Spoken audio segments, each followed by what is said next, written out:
السلام عليكم ورحمة الله وبركاته. تحياتي للجميع، أهلا ومرحبا بكم في قناتكم قناة الكابتن محمد. برحب بأشقائنا في السودان، خاصة جمهور الهلال. أنا هطمنكم في الفيديو ده على آخر أخبار نادي الهلال. المباراة الودية الأولى ضد نادي الجمارك، لسه في مواجهة تانية أيضا يوم 25، لكن الفيديو ده خاص بالمواجهة الأولى ضد نادي الجمارك. رغم أكثر من 12 إلى 13 فرد غائب أو لاعب غائب من قائمة نادي الهلال، إلا أن فلوران إبنجي عايز يخلي كمان باقي اللاعبين يكونوا في نفس الفورمه اللي وصلوا ليها، المكتسبات اللي حققها من دوري ابطال افريقيا والانسجام ما بين اللاعبين، اللياقه البدنيه والتركيز التام، فعايز يكمل على نفس الملف.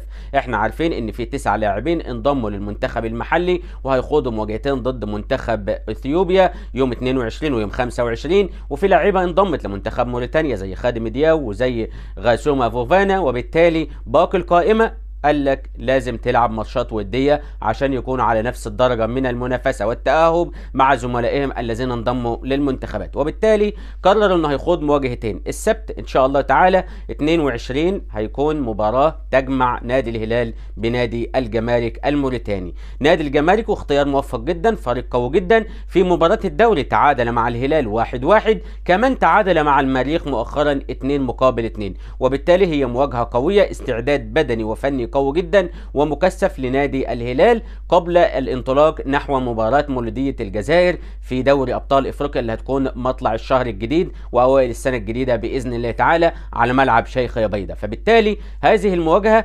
هتوقف فلوران إبنجي على مدى جاهزيه العناصر اللي ما بتاخدش فرصه تلعب ماتشات دوري الابطال، وعشان يكون عنده البديل المستقر، البديل الجاهز فنيا، من اجل انه لما يحتاجه يكون موجود معاه في الماتشات اللي جايه. على ذكر نادي الهلال واخباره، فخلاص والحمد لله قائمه الاصابات تخلو، قائمه الغيابات تخلو، كل اللاعيبه جاهزه، القائمه مكتمله لكل المواجهات القادمه ولله الحمد. كمان عايز اقول لحضراتكم ان كان في كده احتفال مصغر بنادي الهلال ومشواره المميز في دوري الابطال من السفير السوداني في موريتانيا. راح زار مقر البعثة السودانية، مقر نادي الهلال المؤقت في موريتانيا، وقدم التهنئة وأشاد بهم ودعمهم، وكمان قال لهم ان انتوا يعني مصدر فخر للسودان بالمستوى اللي بتقدموه. فلوران إبنجي على نفس المنوال شكر السفير السوداني وقال ان هو منتظر ده من الدعم ده من الحكومة ومن الاتحاد السوداني لكرة القدم، وقال دايما يتمنى ان يكون عنده حسن الظن، وان شاء الله نادي الهلال يشرف الكرة السودانية. ده اللي كان خاص بنادي الهلال معانا النهارده. في دقائق معدوده طلعت اطمن حضراتكم واوضح الاستعدادات وخريطه الطريق نحو الجوله الرابعه من دوري ابطال افريقيا والاستعداد لنادي المولوديه، مباراه الانتصار فيها يعني ضمان الصداره والتاهل الرسمي الى دور ربع النهائي الاقصائي من دوري ابطال افريقيا. حظ موفق يا شباب، دمتم في امان الله وحفظ.